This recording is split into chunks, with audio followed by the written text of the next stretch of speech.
Clarissa, welcome to the show. Thank you so much. Thank you for having me. Yeah, so I got to tell you, you broke the tie. Ooh. We've had one tea and one coffee. Now we're having another coffee. I wasn't sure coming to London if it would be all tea or coffee or what. So. I'm a coffee drinker. I'm tea in the afternoon. You're the second one that said that.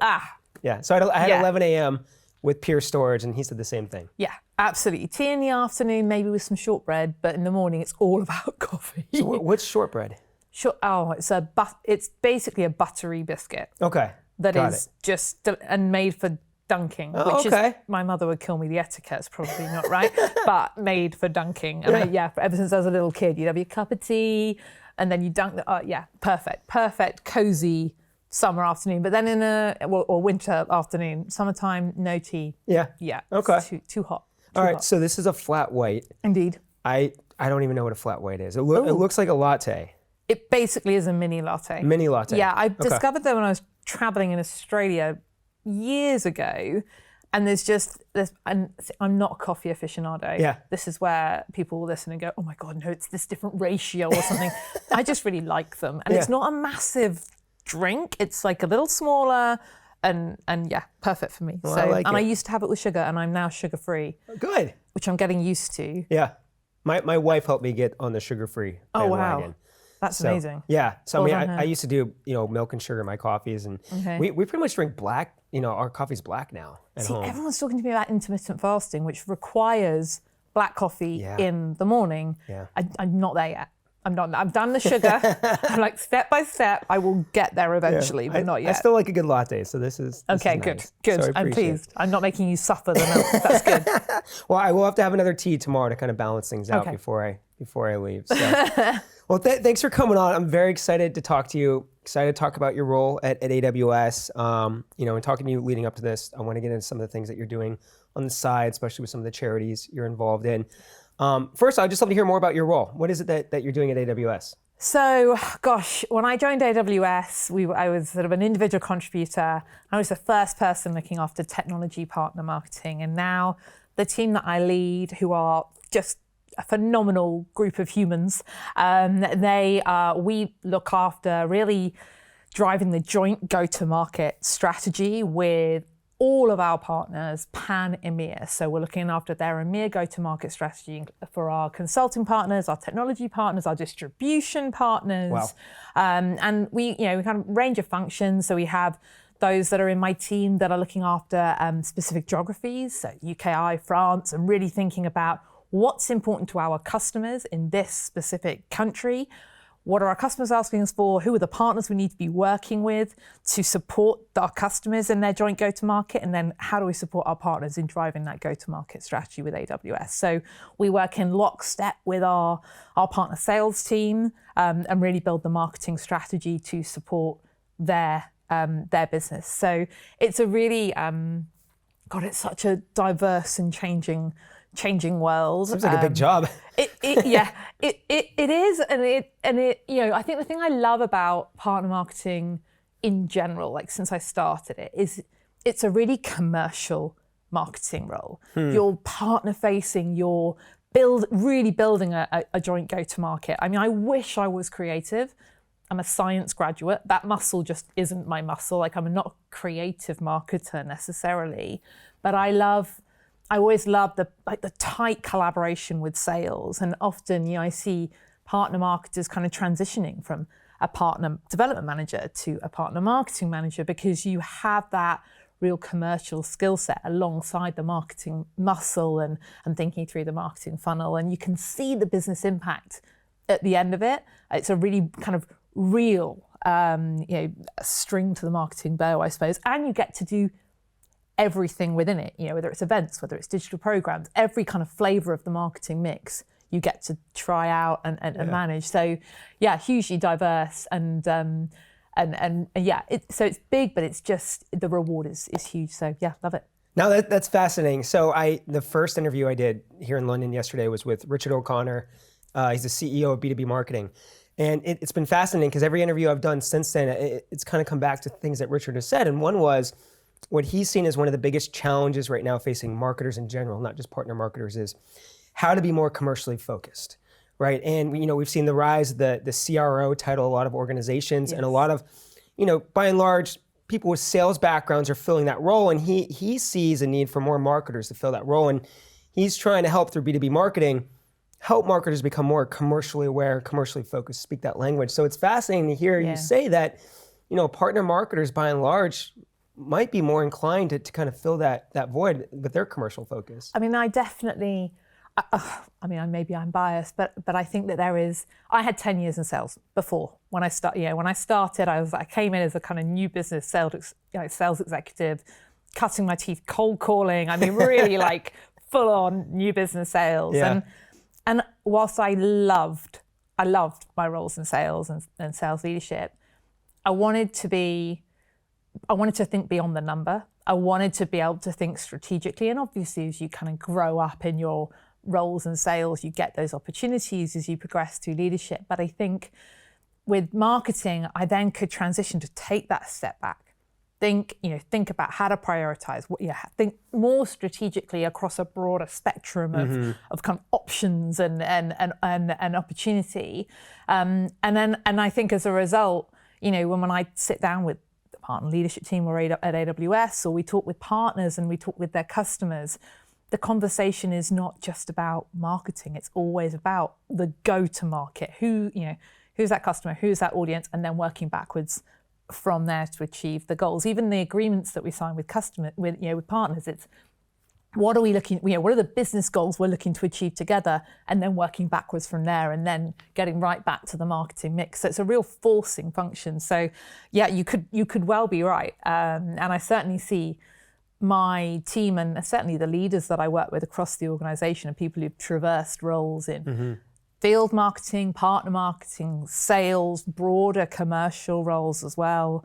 My global kind of dotted line boss, Chris Ogburn, has led that entire variety of in previous roles prior to AWS. And so I think it does lend itself well to that kind of a broad opportunities beyond just partner marketing for the future. Yeah, well, I feel like I'm talking to a future chief revenue officer, so I'm excited for that. I do want to. So you mentioned you were a science graduate. I want to get into your background, hear about your sales, your sales career, how you got here. I think would be fascinating. Yeah. First, a little bit of a lightning round. I want people to get to know you a little bit better. Okay, go for it. A couple quick questions here.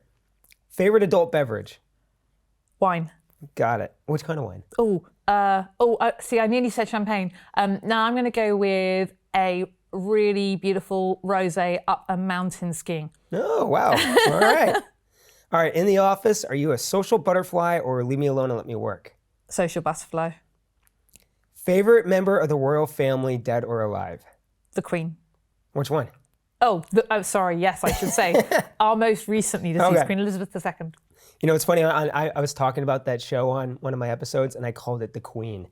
And I told my wife and she's like, you idiot, it's the crown. I get it though. I mean, she really has been the queen for multiple generations. Yeah. So, but God, what a woman. Yeah. I mean, you think about like female empowerment and and how she evolved the monarchy through her leadership over, just incredible. What a woman. I'll be honest, I didn't know a lot until I watched the show. And then I got sucked in because she'd be watching it and I'd walk by like, oh, that's interesting. And then all of a sudden, like by the end of it, I'm like crying. So I've had to stop watching it. I can't watch the most recent because it feels, I lived through it. I lived through the Diana years. And so I kind of I have my version of what happened there. To change. Whereas beforehand, it's super I don't know, you feel distant enough from it that it feels like it can be a dramatized series. Whereas this, gosh, I remember laying flowers outside Kensington Palace 3 times because my mother loved Diana. Yeah. And so, I think I started watching it. I was like, no, I'm not comfortable with this, and paused it because actually the first few series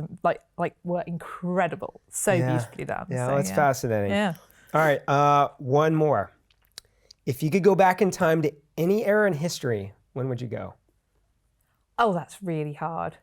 I think Roman times because I think they were really naughty. Yeah. That's mine. Really? I was thinking about it when I wrote that. I was like, Yeah. I think most guys would go to Roman history, I think. Yeah, and there were some really, really powerful women, even though it was a different time. And just fascinating. Yeah. Not necessarily good. No. But fascinating. Yes, really fascinating. So probably Roman times, I would say. Or if not, then the Industrial Revolution and just seeing the way that like just the world flipped on its head. Yeah. But yeah, Roman times I would go for. Very cool. Yeah. All right. Awesome. All right. Well, that's my lightning round. Love it. Love it. Wow. All right. Back to you. You had a science degree. Yes. Okay. What kind of science were you studying? Chemistry. Okay. I know. So not exactly what you would expect going into tech. Full disclosure, really messed up my A-levels. I was meant to go and do economics at Oxbridge, or Oxford, Cambridge. We call it Oxbridge for some reason. We just blend the two together and go one of the top two. And I didn't work, for all sorts of reasons, What are A-levels, by the way? A-levels are, thank you for asking the clarifying question, they are the exams you take at the end of your school year. So when you're 17, 18, to get you into university, basically. You need these grades to go through. And back at that time, you got grade predictions that got you your place, and then you had to get the grades, and then you would get to university. Interesting. And I did not get the grades. And so I had a horrible day going, oh my goodness me, what am I going to do? I'm not doing economics at Oxford anymore. Yeah. And I was like, well, what am I really good at? And chemistry was one of the A-levels that I'd taken, which I just loved. I thrived in it, did the best in it. And so it was a happy accident, if I'm honest, that I ended up doing chemistry at Manchester. Yeah. But the best, I mean, I'm not a big believer in fate. I think you make your own opportunities. You take every opportunity that life gives you and make the best of it. But I'm so pleased I ended up at Manchester because it's just the most phenomenal city, and especially as a student, there's like 6 universities there, so it's a real student hub. And B, doing chemistry because for me, I already knew I loved it. I enjoyed it. It's quite practical. I could never have done an arts subject in hindsight because I was not self-disciplined enough at that point in my learning career to so actually having the structure of a science degree, I loved it because I was with the students, I was in the lab all day on Wednesday doing goodness knows what. And I nearly stayed on and did a master's. But I was kind of itching to get out into the, in inverted commas, real world and get a job. And I also wanted to do some traveling. I didn't travel before, and it's a very classic British student or European thing to take a gap year and go out and go traveling. So did you do a gap year? I did. Oh, very cool. I did. I Around worked Europe, for 6 months. No, I went straight to Fiji. Oh, wow. And then did, the classic student, islands, New Zealand, Australia, the west coast to the east coast, Southeast Asia, ran out of money basically and came back. That was it. And so I was away for 6 months. And I absolutely love traveling. I love traveling with a backpack on a shoestring. I love traveling a bit more in luxury these days, but I've got 2 children, so I'm like, it needs to go smoothly. Otherwise it's really hard work. It is hard work traveling with kids. Hard work. It's the airport queues. Yeah. As the passport queue, especially now we have to even get into Europe, get the passport stamp. It's a disaster. Killer. We just a little sidebar. We did spring break in Mexico, and at the time we had a 2-year-old, 4-year-old, and a 5-year-old. Oh, you've got 3. Yeah, and so we just did the 4-hour flight down to Mexico, and then we stand in a 2-hour passport queue with a 2-year-old that didn't nap on the airplane. It was a disaster. That's hideous. And it's a Mexican airport. There's no air conditioning. You need a holiday before you've even begun a holiday. I'm just trying to calm my wife down so we don't end up in jail because people are pushing her and she's and the baby won't. I can't take the baby. The baby only wants mommy, and her arms are falling asleep, and so she wasn't having anybody around her pushing her. Oh my gosh. She's a saint though. We got through it. It's a happy memory in hindsight. That'll be one of the 21st birthday parties. You roll out and go, do you remember? You don't remember when, but we remember when. Yeah. Yeah. I think any travel with small people, whether it's a long drive or a long, and the minute when you go somewhere and you're like, I didn't bring the snacks. I know. Oh no. Even last night I was picking up my son from school and taking him to football training, and it had just the snacks had slipped my mind, so I scampered past home and got them because I was like, otherwise this is not going to go well for me. It's not. He may be 5 to 10 minutes late, but he'll be fed, and that's what we need. Yeah. Oh, it's so true. The snacks. All right. So a good gap year. Yes. You went back. Did you graduate with a chemistry degree? Is that what you Yeah, did? so I got 2-1, which I was exactly what I wanted to be. I mean, you know, a first fine, but a 2-1 was where I wanted to, you know, was really pleased with being. And then I applied. I knew I wanted to go into business. I mean, what's that? How? So why? So a chemistry degree, how did you know you wanted to go into business? I was very much following in my father's, not footsteps because he didn't work in, or he was always in business. And I think that was, my sister had a very distinct chosen career path from when she was probably 11, 12. She wanted to be a doctor. And to her infinite credit, despite setbacks, despite not getting into the first university, she kept going. And she's now a consultant oncologist specializing in breast cancer. She is this unbelievably talented, wonderful, compassionate human who, when she says she has a bad day, I'm like, you go first, because this, I'm doing a bit of cloud technology, you know. You know, you're good. Our bad days are relative. Exactly right. But my dad was in business, and I found it fascinating what he built. He was really involved in the telecoms industry from a very very early age, and I saw him go kind of from a startup to a giant British corporate, and that you could lead and be humble, and just the opportunity that came with that. And I didn't really understand what I think business was. I still don't think I did when I left university, but I knew that I wanted to kind of go into that world, and sales and marketing. I'd worked for Red Bull at university, driving around those crazy minis with the can on the back and doing a bit of marketing, as it was back then. I was like, oh, this is fun. And I liked engaging with people, and that diversity and really engaging with people was kind of what I knew I thought I was quite good at. And so I came back, and with a chemistry degree, I was like, well, I'll go into pharmaceuticals. You know, that makes a lot of sense. And I applied to loads of the grad schemes, and candidly, I didn't get into many of them. But, you know, and they were really tough. And then a great friend of mine from university, who I've since lost touch with, actually, James Buxton, I'll never forget, he said, oh, well, I'm going to do this assessment centre for this recruitment agency, Pareto Law, and they were a sales training agency as well. Why don't you go along? And so I went along, and classic assessment centre, you know, stand up, say something never heard about before, you know, give you all these tasks, etc. And a guy called Dominic Monkhouse came up to me at the end of it. He said, I work for a company called Rackspace.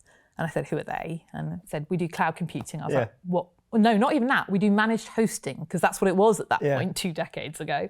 I said, what's that? And he said, do you want to come for an interview on Thursday? I said, all right.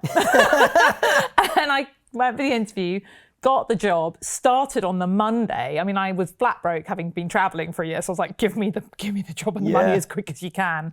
And I was like, well, I think I'll probably, you know, be in this for maybe a couple of years, and then I'll go into the city. All my friends have gone into the city to banking and to be lawyer, whatever it might be. And in my head, I think that's where I thought I would end up. Yeah. And I just got sucked into the world of technology and the fast pace, again, diversity, the opportunity of what you were talking about, the different customers you were talking to every day. Were you doing marketing or sales? Sales. Okay. Sales. So that was my cold calling role. Yeah. That was my pick up the phone and call through this list of accounts. How did you find it? Hard. Because I've been in sales for 18 years now. I hated cold calling. I still hate it. It's kind of like a necessary evil, and it's also you got to cut your teeth. Day. Yeah, and that's the phrase, cutting your teeth, right? Like if you're not, I always kind of viewed it as a way to hone your skill. Yeah. And I think it builds the confidence builds you in the kind of it's a knockback, but getting used to the knockbacks helps you in the longer term with the bigger knockbacks when you lose a deal or whatever. And how do you recover? How do you pick yourself up and go again and go again and go again? And it's a volume game. At some point, you will get the person that you're like, okay, I can have a conversation with that person. And then whether it's an opportunity or not is anyone's guess. Yeah, I mean, for me, it's interesting. It really helped me understand what kind of sales I was good at and wanted to do. And so, interesting. So I was at Tech Target for 5 years. And at the time, this was like 2009, 2010, I felt like I reached the limit of what I was going to learn. And I was looking for a new sales career. And I had one job opportunity at IDG and another job opportunity at another company. And I think they're acquired; they're not around anymore.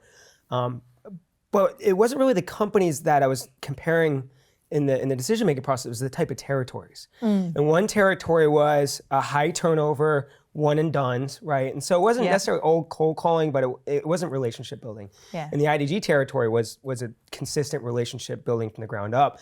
And by then I'd realized this is where I need to be. Yes. This is where I'm going to be more successful. And Yeah. the cold calling, all that stuff really helped me understand, like, I'm not good at this. Don't love it. I'm really good at building relationships. This is where I really need to put my roots down. It's interesting you say that. So I remember, I don't know whether it was about a year and a half in to my career.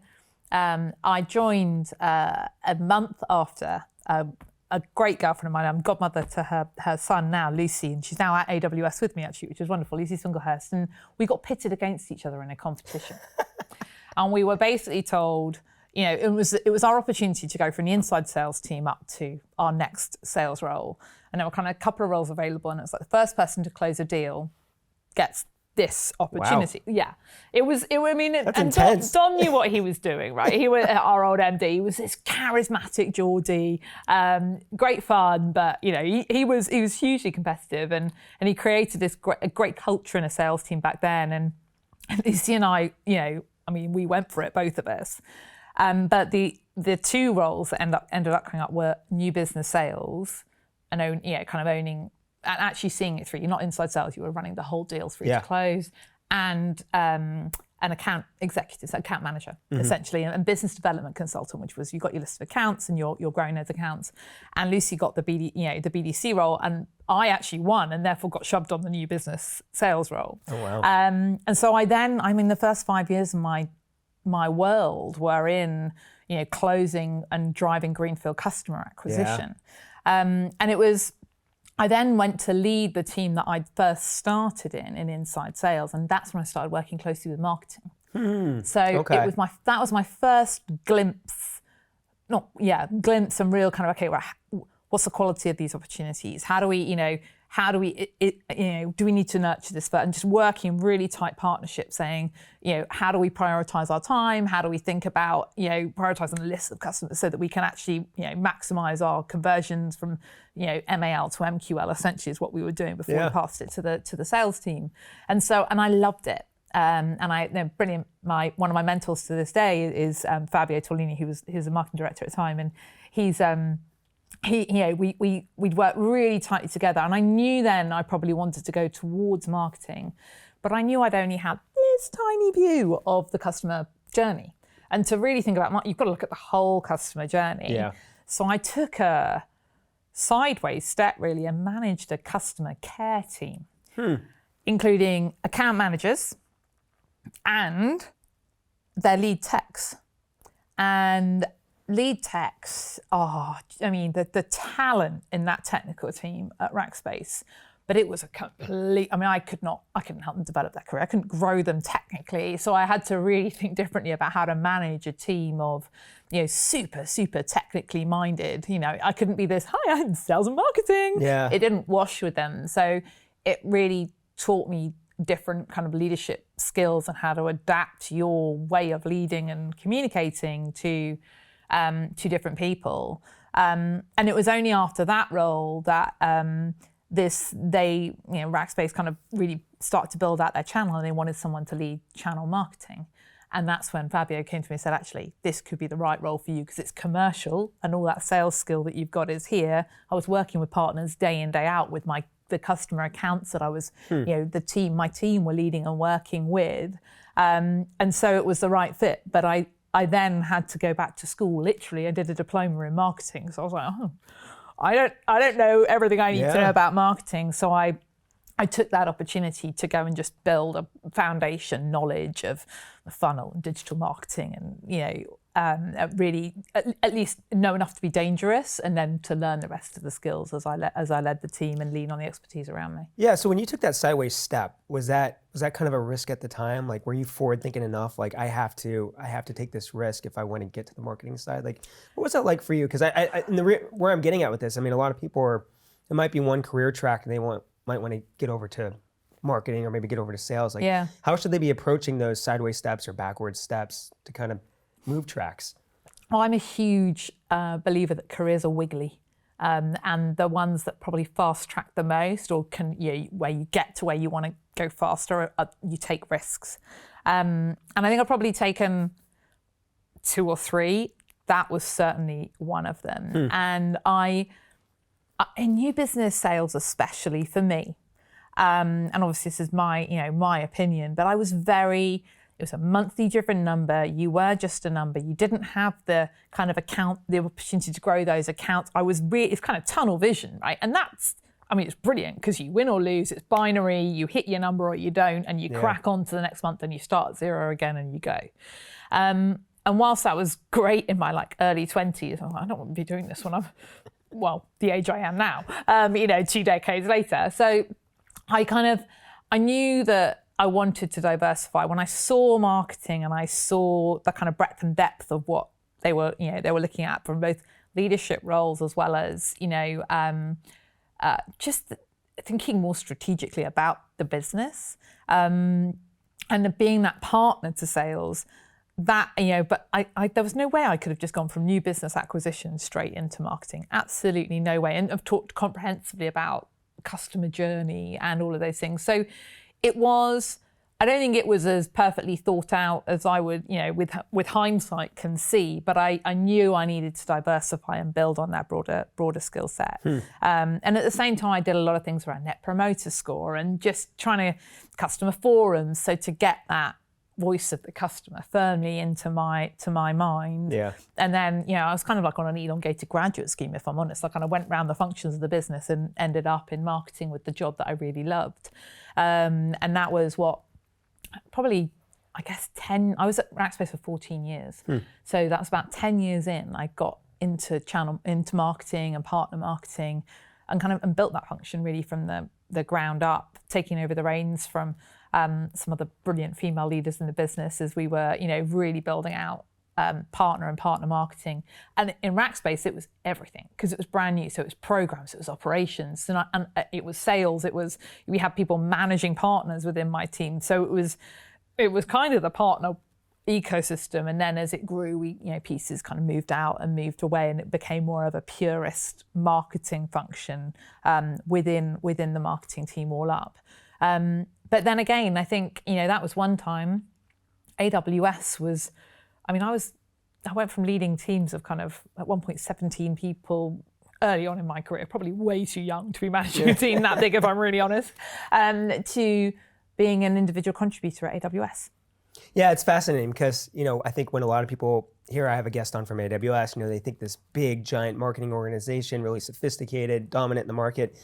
Doesn't sound like necessarily that's what it was when you entered what you were doing there. No. Now, obviously, I don't want you to share what you can't share, but what did that growth look like from your perspective? What was it like building it from the ground up here in EMEA? What can you share? It was 6 years ago, over that now, and I joined, and I have friends who are there, great friends who are there. He said, come join, it'll be an opportunity. And I took it. It was after my first child as well. So I was very much, I think like many new mums, returning to work, I wasn't, when I was going back and looking at whether I go back to my previous role or look at something different, I didn't see the opportunity going back to my old role. And it felt really frightening leaving the place that I'd worked for 14 years. Yeah.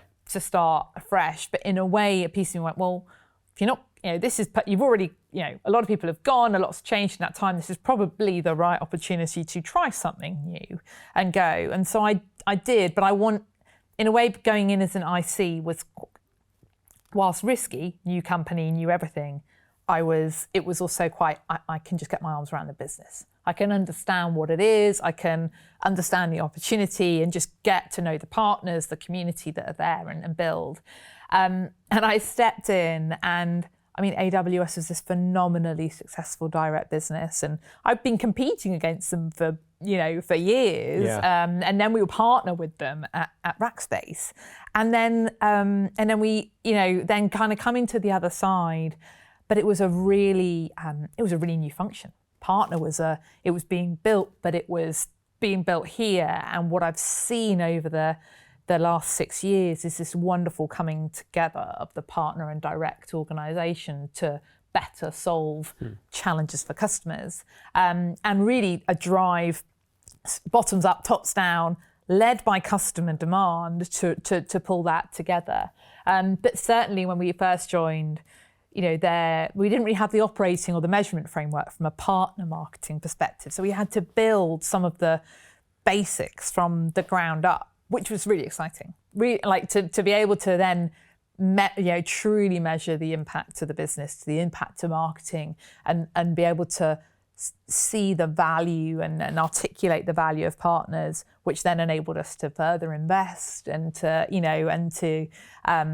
think about really transitioning us to include partners by default in our marketing programs, and to a point where now we're about to go into our kickoff. It all starts tomorrow, and partners are front and center in everything that we do. 6 years ago, we weren't at that level of maturity, and we didn't have the maturity of the relationships that we have with our partners now. So it's been incredibly exciting to see it grow, but we're still in discovery. Like, there's so much more to go and do. So that's really exciting. You mentioned, coming together direct and partner. I think that's a common challenge with a lot of folks I talk to in terms of partner marketing and field, right? What do you see as kind of best practices for bringing those two together? Oh, there are, we've learned a lot of lessons along the way. I think the first thing is listening to your customers. There isn't, especially in the world of technology, there isn't a deal or a customer journey that doesn't involve a partner somewhere. And I often talk about it, the analogy of building a house. You've got your kind of the hyperscaler and the AWS platform, which is the absolute fund of the wiring, the plumbing, the infrastructure, the vital infrastructure that needs to be stable, but also, constantly developing and evolving to meet the customer needs. You have the beautiful fixtures and fittings and furnishings that you wrap on top. And I think about our technology partners and these wonderful solutions that solve a business problem, but then often they need customization. They need the right implementation depending on the customer need. And for me, when you think about an end-to-end solution, and we talk about the power of 3, now it's probably the power of 9, 10, 11, 12 partners all in one customer journey. And we have to show up together.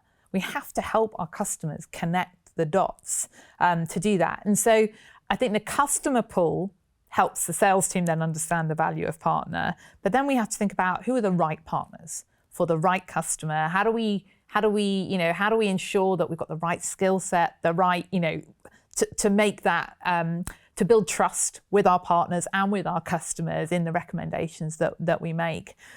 So you have to look at data. You have to understand, where we're generating opportunities, which partners are leaning in and driving a set, vertical or a use case, and why is that happening, and how are they seeing that success? And then, for us to then bring that full circle. And when you think about partnership, it has to be bilateral. You can't sort of be saying to a partner, drive demand gen for us and nothing coming back the other way. It has to be this reciprocal relationship to be sustainable. And then when it comes to then educating the field, educating is the main thing. Mm-hmm. These are the partners. This is the how. How do we work with partners? How do we how do we ensure that, when we're approaching them for opportunities, they're not being approached by 50 different people at different time? How do we support them to manage their investment with us? How do we present, how do we give them advance warning of, here are all the sponsorship opportunities, or here are all the campaigns that we're running. Where's your differentiated secret sauce? What do you want to really double down and invest in? So a lot of it's about planning. A lot of it's about visibility, transparency, and trust, which enables you to have the difficult conversations as well, and for our partners to have difficult conversations with us. If you build that open communication channel with partners, then it, in my experience, it brings a richness and a focus to how you build your go-to-market with partners. And ultimately, I'm biased. I'm always going to put a partner in everywhere because I think that's my job, and I believe in the richness of the breadth and the breadth of our portfolio with partners added in. Yeah. But we also have to be careful of customers. We've got tens of thousands of partners in our community, and you can't put all of that in front of a customer and go, good luck, choose. We have to curate that. We have to be purposeful in which of the partners that we go to market with and where's their differentiated value proposition, and how do we articulate that in a marketing message and program in a way that really enables customer choice and supports their cloud adoption journey for whatever it is they're looking to do to really accelerate their the realization of value from the opportunity. So it's hard work. It's a lot of enablement. Leaning on data will really help as well, and articulating how partners can help our customers get there faster helps the field to then, okay, I see. Right, how do we do this? And then they have to lean on you as an expert. Partner marketing have got a role in that. We're the ones who know our partners. You've got to make it easy for the field to understand that and access that information. Seems incredibly complex. There's Can be. So many moving parts. I can see though why partner marketers are so commercially focused and aware though, because essentially you're running a business, dealing with sales, dealing with field, dealing with partners, multiple regions, enablement, education. Yes. It's a lot though.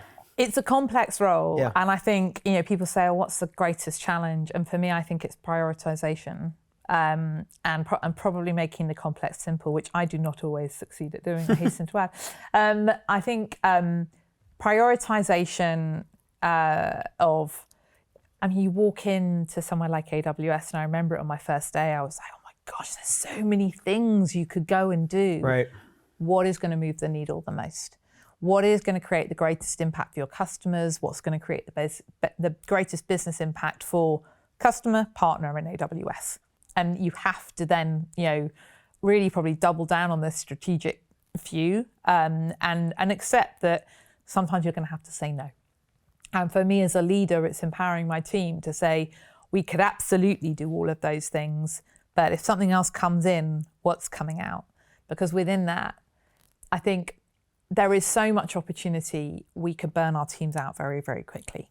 I think everybody in this recent world has been resource constrained. Yeah. And trade-offs is unless we're making trade-offs, we will burn our people out, and that doesn't help us in the long run either. So I think where I've been talking, and actually this is across the board, it's what are the things that we're going to do that are going to make the greatest impact? Leave us room for innovation as well, of course.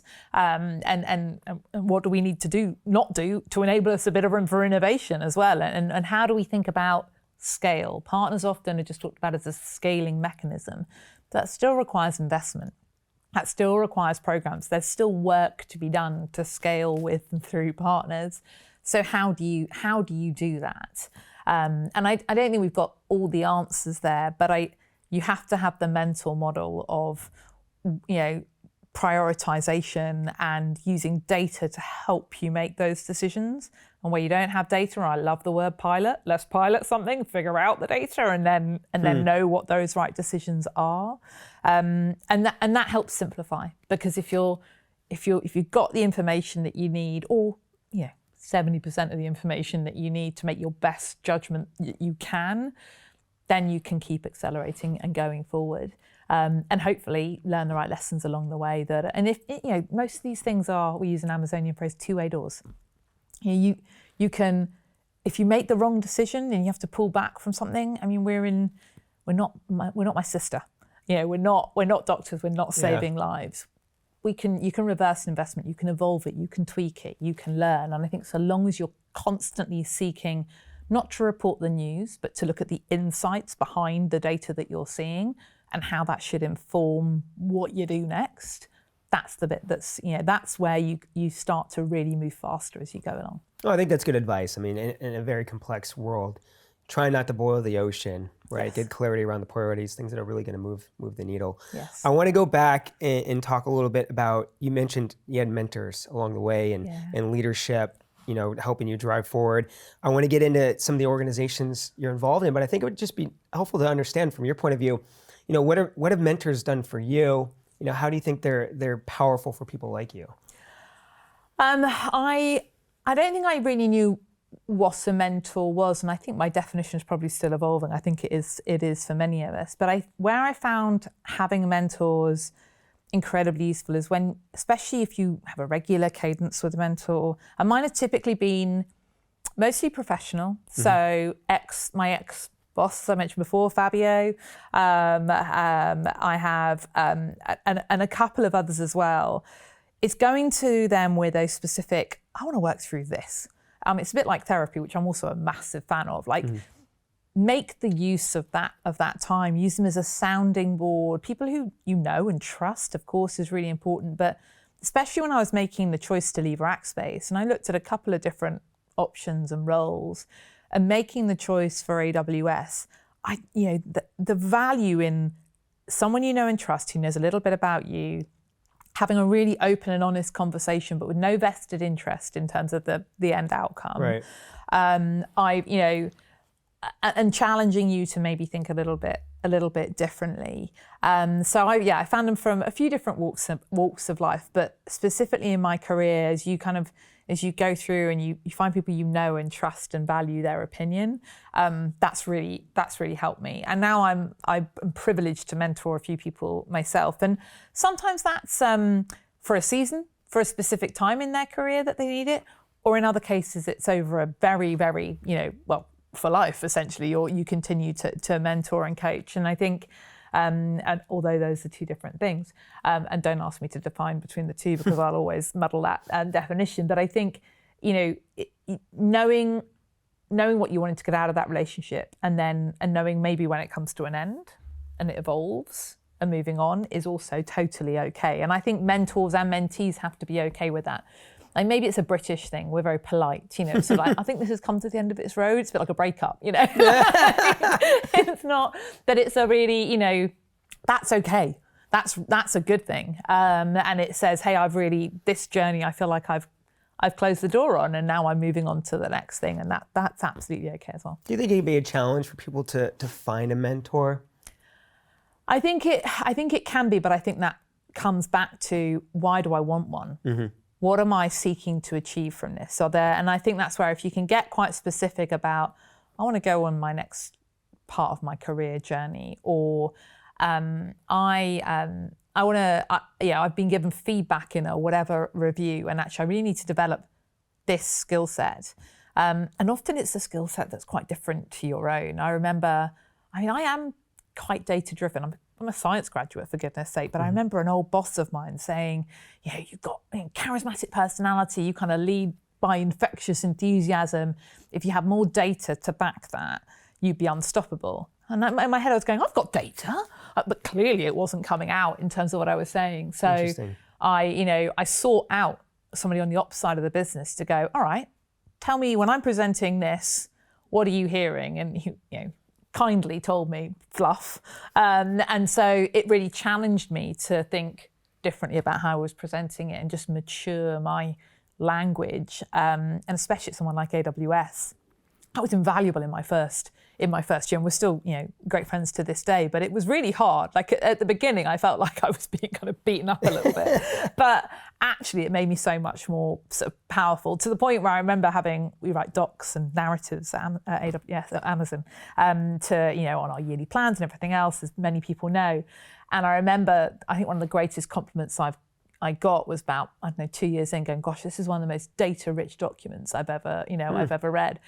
And in hindsight, I probably should have put a bit more narrative around it. But I was like, yes, I've overcome that. Yeah. I may have slightly over-rotated and pivot back, but seek mentors, not just because they're going to make you feel comfortable. They're not going to give you the easy answer. But push you, right? Yeah, push you a little bit further and challenge you a little bit, because if you're just looking for people to go, we love you, we know you're, like, you need that. Don't misunderstand me. A championing board of directors that are going, yes, go get it.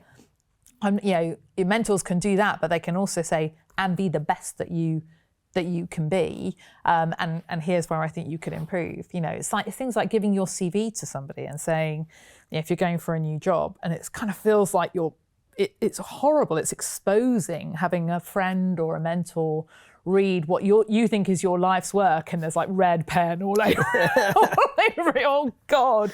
But then on the other side of that, it's so much more powerful, and it will help you get to where you want to get to, hopefully faster, or at least open your eyes to where you need to go and invest time to develop. So yeah. And then you're involved in Ladies That Launch, and is it Get It? Get IT. Get IT. Get IT. Yes. Okay. So tell me about those. So these are both Amazon programs, and I'm privileged to be involved in them. So Get IT is a program launched, it's probably 5 years ago now, maybe, 4 or 5 years ago. And it's a program targeting getting young girls into tech. So we go in, and it launched in the UK first of all, and we challenge groups of 11 to 13-year-old school children to develop an app that will make a meaningful impact to their local community, their school, their town, whatever it might be, and they submit it in a competition. And the groups have to be 50% girls and boys. So it really does force that female engagement. And then the winning app is developed by AWS, and they get to present it at the AWS summit in front of thousands of people in a room. Wow. So it's an amazing opportunity. I think the most nervous I've ever been, and so the program you as a AWS employee, you nominate, you ask to be an ambassador, and then you get selected. As women, it's women going into these schools. You then get additional speaker training, so you really get a chance to develop your own skill set. And by goodness, you need it, because going and presenting to a room of 11 to 13-year-olds is the most terrifying thing I've ever done. I was about, the day before, I was going, "Why am I doing this? Why am I doing this? I don't know." It was lots of extra work as well. But I came out of that school in Rochdale. I wanted to go back up north, because of my university, I wanted to give back to somewhere where, and often it's underprivileged schools that you're going into.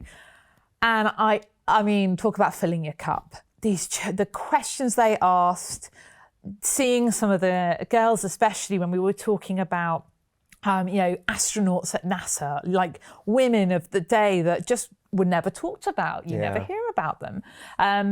Just to really kind of set their minds alight with, these are all the things that you could do, but also you don't have to be a socks and sandals coding tech to have a career in tech. I mean, I cannot code for love nor money, and I say this, I've just written my first Gen AI app on Party Rock, AWS, because I want to get involved with the new technology, because it's I think about my children, my goodness, I need to know more about this technology that is going to shape every job they ever look to do in the future. Right. So it's a brilliant competition, and it's now scaled. I think it's in 6 or 7 countries now across EMEA. Oh, that's great. And it's I think we have to feed and open up our talent pool and make sure that we are driving an inclusive and diverse and equitable environment for all. And it starts at grassroots. So Get IT is that program for AWS, which is amazing. And then Ladies That Launch is a brilliant woman called Mandy Carter, who leads, is in the UKI marketing team. At last year's AWS summit in London, developed this concept to bring together female leaders, but from the ground up. So builders, developers, all the way up to kind of senior leadership into one place at an AWS summit and build a networking environment for women in tech.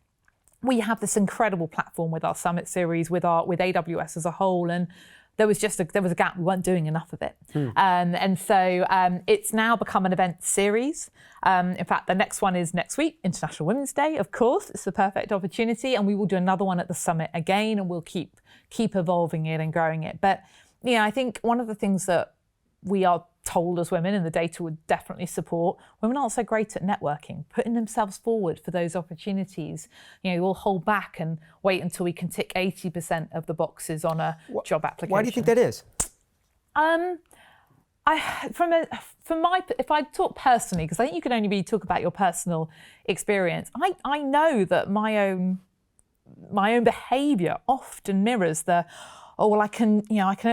there's that thing on a job application that I haven't done. Oh, no, I wouldn't go for that. But I know my male colleagues and friends would go, yeah, I'll give it a go.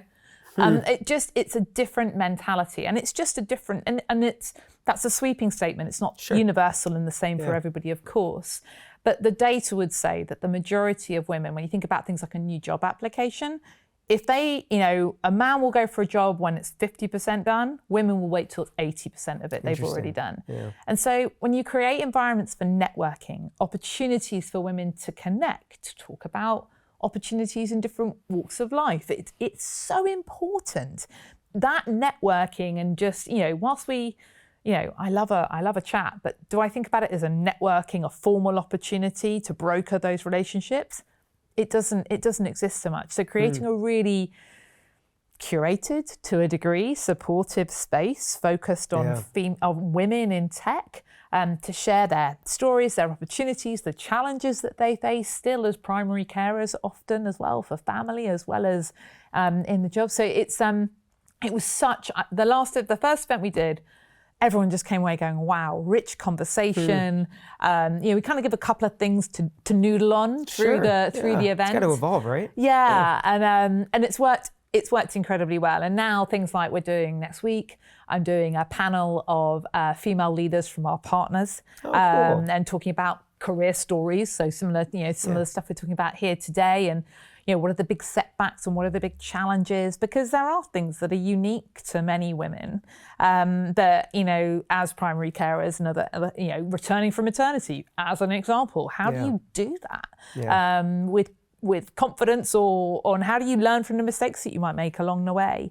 So it's really important we open up some of those conversations. We're doing a lot around the menopause at the moment as well, of course. And these are conversations we should really be having openly, and there are so many taboos still. So facilitating those conversations and just breaking down those barriers, I just think it's so important as we go forward. So ladies at launch at the summit, is that open to all attendees? All of the female attendees will be going Amazon through. Employees. We will be waitlisting, because last time literally venue capacity was maxed out, which was wonderful. That's terrific. And so no, it's absolutely it's our customers, it's our partners, and Amazon employees as well. So it's a real blend, and we want to facilitate. In Ladies at Launch, we really want to facilitate bringing customers and partners to get together, and maybe more the external community as well. But it's so important that we make sure that our builders, as we call them, Amazonians, get that opportunity at the same time. So it's I know we'll sell out again. So we will. I'm sure that Mandy will manage that well. But it's it's a, and I think what we see is the opportunity to just grow that community more and more. So then it becomes how do we scale it? How do we do that? But investing time in these things. I mean, I've said it to my team before. When I'm old and grey, and talking to my sort of children in my last days, I will probably not be talking about how much pipeline I generated for it. I probably not. What I probably will be talking, or what I hope to be talking about, is the legacy of how do we get more girls into tech? How did I, move the needle just a teeny tiny bit to create a more equitable environment for women in tech? Because I kind of get that. That's me. But more diverse in general. I mean, my son is hearing impaired, and thinking about making sure that the world is a more accessible world for him and for my daughter. It's so important we play that bigger role than just our jobs. I think it's important. It's a lot of the tech companies we work for. I mean, we can see the good we're doing in the world, but I feel sometimes it's a little abstract, and we have to look for it a little bit. Yeah. I think it's important that we get our hands on stuff like what you're doing, and have a more permanent, immediate effect. And you can do both. 100%. And I think doing these other things makes you so energized at work. Yeah. Like one feeds the other. And yes, it can feel like more stuff to do, but when you do it, I come back into the office and I'm like, oh my, I just did this. And so even, doing something like this today, like you've got to use that platform for good. Yeah. And you could look at it selfishly, like it motivates me, but know what motivates you and make time for it in your day, because then you will come in and you will be a better leader. You will do better. You'll be more effective in your role, your job, engaged. And that, I really believe that engagement and motivation is quite infectious across the team. Well, that's certainly how I lead anyway. Well, I love it. If people want to find more information on Ladies at Launch or Get IT, where can they go? AWS Summit. So the London AWS Summit is launched. Registration is open and going gangbusters. So get in there quick. All right. And then within that, there'll be the Ladies at Launch event. Get IT and the AWS website will be, so if you literally just Google Get IT AWS, you'll find out more. And it's looking for schools that want to be a part of it. And then obviously, the ambassadors within AWS. And my hope is that we can extend that to our partner community moving forwards. But that's maybe one for the future that we're working on in the background. I love it. I love it. Opportunity to scale. Yeah. So the only other question I have for you is the same question I ask at the end is, this might be a tough one because you've given a lot of good advice. But do you have any more advice to give to people on the road? I think for me, it is taking every opportunity that comes your way. Now, I know I said prioritize before, but especially early in your career, there aren't risks. Like every opportunity will be a learning opportunity, whether it's doing a side project here or whether it's taking a slightly different role and learning that you hate it, which is totally fine. I wasn't the best manager of wonderfully talented, Linux techs. Definitely not. But did I learn a lot? Absolutely, I learned a lot. So I think taking the opportunities that challenge you, especially as a woman, those that you maybe don't feel like you're fully equipped to do, but that you think, I can go and learn that, I can figure that out, then go and learn it and give it your absolute best. And I always say this to my children, I don't mind what the outcome is, but give it your everything, give it your all. And if it's something that you don't want to give your all to, then don't do it. That's how I prioritize at home. And I apply the same thing to my work life. If it's something that you want to get out of and you're going to give it everything. And I hear my mother in my brain going, if a job's worth doing, it's worth doing well. It's true. So give it everything. And then you can, success or failure, it doesn't matter at that point. And you take away those lessons learned and you go again and you take the next opportunity and the next and the next and the next. So I'm a huge fan of really jumping at a lot of opportunities, but don't do it unless you can really give it your all. And if you don't think you can, then say no to some things and prioritize. And you'll learn more about that as you kind of navigate through this crazy world, especially in tech, which is ever changing. The one constant is change. Well, thank you for not saying no to coming onto this opportunity. And Clarissa, I think you gave it your all, and this was a smashing success. Well, thank you for the invite. I've thoroughly enjoyed it. Cheers. Thank you for coming on. Thank you.